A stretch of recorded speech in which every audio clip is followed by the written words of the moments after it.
Yeah, we've got a great country, and I'm all for just war. Kicking Hitler's butt. Hell, a lot of guys would pay to do that, but not in these entanglements. We're not supposed to do that. But I'm no xenophobe. Once we fix our own problems, let everybody come here. I'm just saying, friends, listen.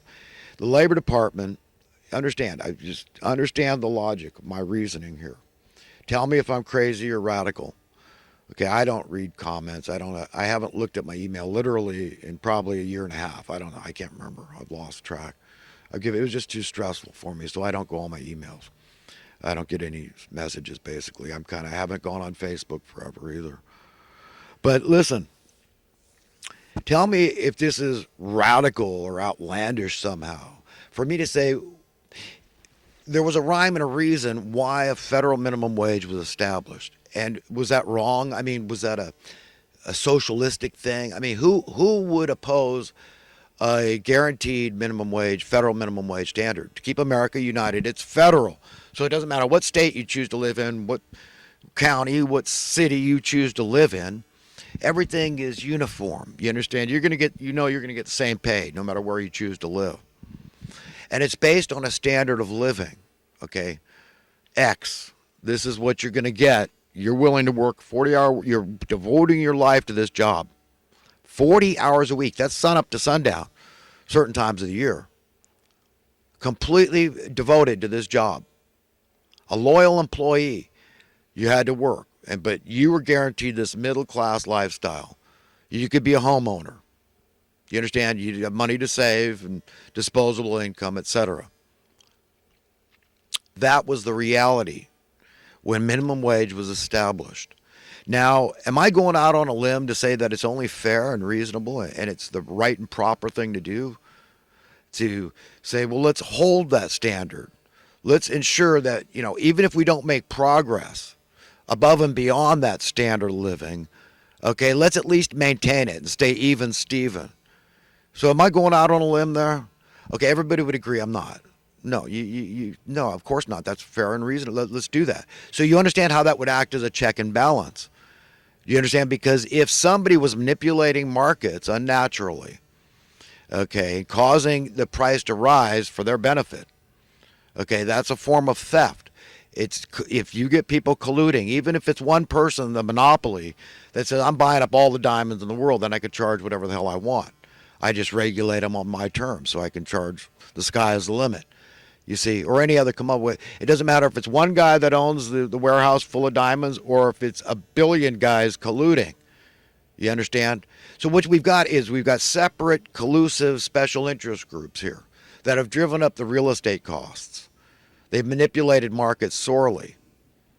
And the cost of living has not been calculated scientifically at all. It just, well, we'll wing it. Let's just say it's this. So the Labor Department's job is to maintain it, to give cost of living adjustments to minimum wage workers based on statistics, right? We calculate. We do what's called the Consumer Price Index. You've heard of the CPI. So it's a very calculable mathematic equation. It's science. Do you understand? It's nothing abstract. It's nothing nebulous at all. It's very definitive, okay, and precise. They can do this. So every year, without fail, if they had kept to that, and employers complained and said, why do I have to give my employees more by law? I object, because I'm not one of those employers that's unscrupulous, that pays their employees under the table and cheats them a little. I'm not one of those kind of people, because we all know that's been going on a long time. When I was 15, I worked on a dairy farm for a brief period, the summer of 1973. My boss was Alva Beebe. And I did everything. From running the tractor and baling hay to milking cows, shoveling crap. And I learned why BS has a bad name, but cow dung does not so much, because cow dung is much more firm. It's easier to scoop up. But bulls, when these bulls were doing their thing in the pen, it was all just watery, muddy. It was tough stuff to clean. I got to tell you, that was not the easiest job in the world, but it made me tough. But yeah, I was paid $1 an hour, 10 hours a day, But plus, I got this big glass of raw milk. He kept the glass. I guess it was a chilled glass in the freezer. And of course, my mom would pack a couple of peanut butter sandwiches for me. And yeah, boy, I'd scarf all that down and go back to work and enjoyed it. It was good for me. It's just that I got in the middle of a school year. My parents were getting divorced, and there was a lot going on. My dad was on a boat. He kicked me off the boat, and I was glad to get off the boat.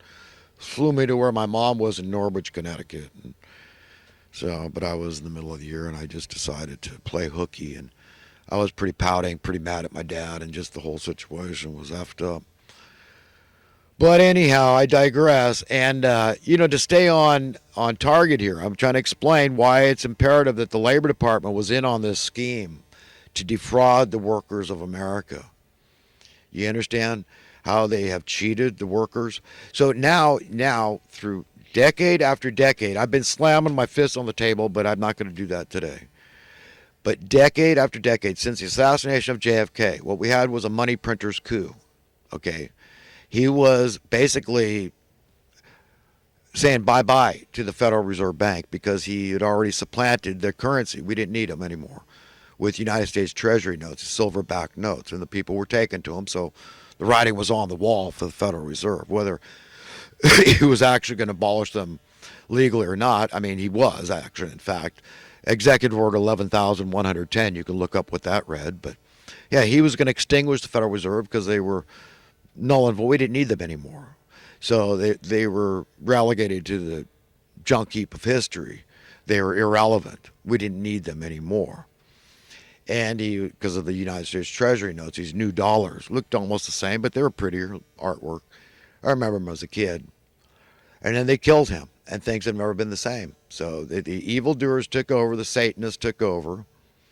These conscienceless, sociopathic, psychopathic monsters, freaks, okay, genocidal maniacs, have taken over America, and they rule by fear. I mean, they got Trump because Trump wants to live. He doesn't want to be assassinated like JFK. So, even though he knows, if he listens to a guy like me and he says, wow, this guy's really hard on me. I mean, what does he want to get his blood reins? Well, don't do the job. I'm not president. Okay, if the people appointed me and they demanded that, hey, all right, I'll do it. You'll have to shove my ass into office. Is that how it was for Trump? No, he was vying hard for the office. So you want to be in there? If you're a coward, then get the hell out. Get out of Dodge. You're too hot in the kitchen, you get the hell out. Okay? But you can't be a coward and run America. The whole world's looking to you. So you got to pull a JFK on these people, abolish them. We don't need you anymore. We're going to get Kinko's to print our damn money, pay them a little fee for the seigniorage, the coinage, making our money, printing. And that's it. That's all you get. We get a payoff figure from the Federal Reserve. That's as simple as that. Tell me why we can't do that. But again, I digress because I want to explain to people, look, so year after year, that added up to decade after decade, over half a century.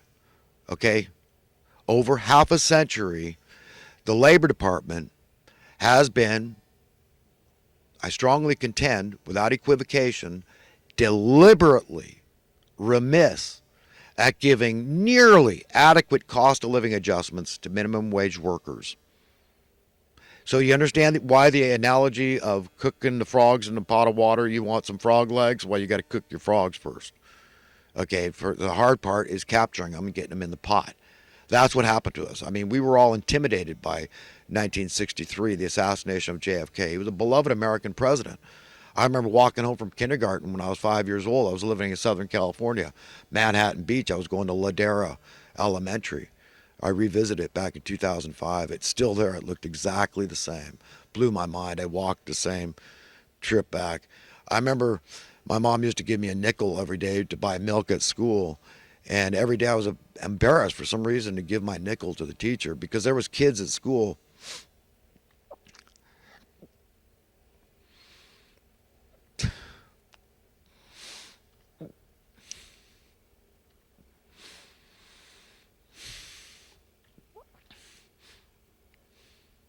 that didn't have a nickel to give.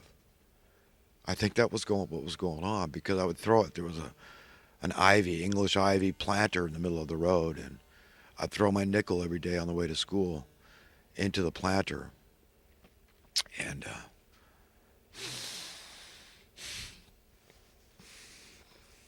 got my milk for free.